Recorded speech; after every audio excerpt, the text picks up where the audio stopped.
Right, I'm with John Young. He's just made the biggest decision of his life, from planning terms, on the hospital. Big weight off your mind? Yeah, it's been really on my mind. Ever since I got elected, I knew this day would come. And I've really worked hard to make sure that my mind was uncluttered, that I can be scrupulously objective.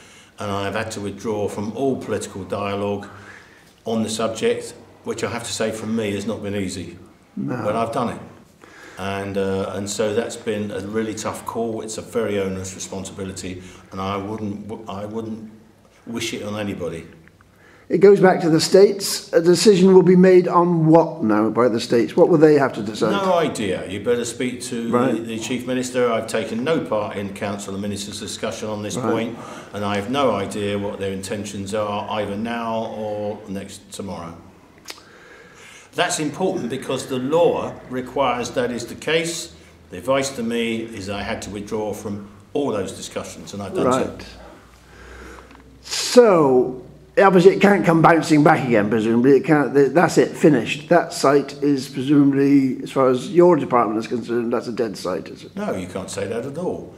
The decision has been made in respect of an application. Right. The grounds for rejecting that application have been set out, both in what I said and in the paperwork. Extensive paperwork. It is for the applicant now to decide what they now do to respond to that, to whether it's possible to reach a planning application on that site that complies with the island plan. For clarity, who is the applicant? The applicant on the application was the Director of Property Holdings at the time, which was before the elections. The person who holds that States office is now no longer working for the States. One of the aspects which is of great concern to the public is the cost of the whole thing from day one. Many millions of pounds have been spent. Now, that's not your problem. Now, but it is somebody's problem. Now, if it goes on again, there will be more millions being spent. And the aspect worries me, if you've had professionals engaged to design something, and it's been knocked back once, then a similar team of professionals have designed it again, it's been knocked back again, can that team carry on? I don't know. I think the question I would ask, and I have been surprised, that there was a very short period of time between the previous application being refused in December last year and this application going in April this year in order to get the application in before the elections. I have to say that is a very, very short period of time in order to produce a planning application that's compliant. And also I did notice that the planning officer's advice that were given to the applicant during that period, which is published on the planning inspector's website, clearly set out these issues which were problems on the site that they needed to deal with. So there's no question those issues were flagged up early enough. And I do wonder myself how this situation arose, but I can't answer that because you have to ask other people, the project team and those responsible for it. In the process as is, what I thought was deficient was the public voice. Who was speaking against the proposition for the public? Which proposition? Well, the hospital should be built in that position, the design. You get the applicant.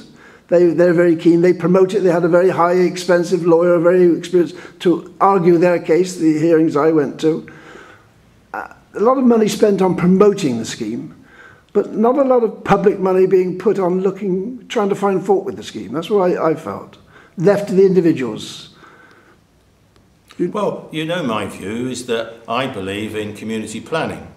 I think that all major planning applications should go through pre-planning consultation with community, and that should be, and in other places that's a statutory requirement, and it's not in ours in fact, but in our review of planning law it's something I may introduce as a statutory requirement because it's done in other places, pre-planning or pre-planning consultation on major applications. But this is a matter that I have come in well late. All these things were done well before I took elected office.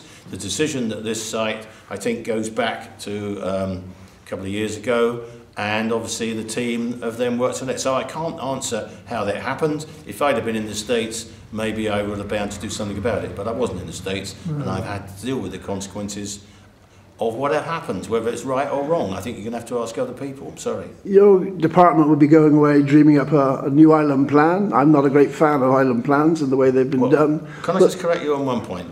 I don't have a department. What we've now got is that the department that used to be, which was an integrated department of policy, advice, policy setting, dealing with applications, has now gone. That has gone by as a result of the new organisational structure that the previous Council of Ministers under Ian Gorst decided to introduce when Charlie Parker was brought on board.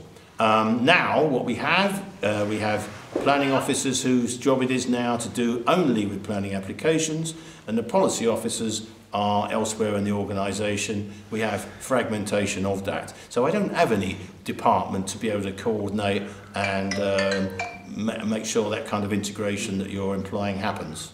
That sounds like a point of conflict for somebody. It is, and it's an issue that I've expressed concern about and will continue to express concern. I'm on the record at the scrutiny panel about that, and it's something that I want to see addressed, and as it's known that I'm not content with the way in which that structure has been set up. Somebody will produce a new island plan because it's required to, the system operates with an island plan every 10 years or so. Will it be possible to get within that island plan a more specific guideline on such big developments as a hospital? In other words, will the new hospital, wherever it might go, if it's will it require some some notification under the revised island plan?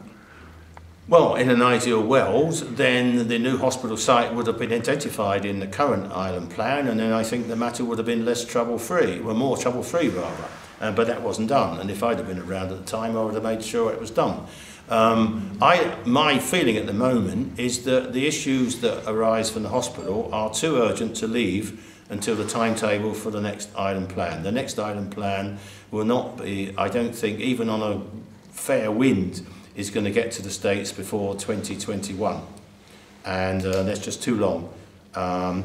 If under our review of the planning law, it's very probably I will look at changes to the planning law so that major applications, as I've said, have got additional requirements put on them for pre-planning consultation, which is something I did elsewhere, something I introduced into the planning law in Alderney, and is standard in many places, and I believe they do so in Guernsey. So it's something I will be putting in. Okay, we won't press you anymore. You've had a heavy day. Anything else you want to tell us?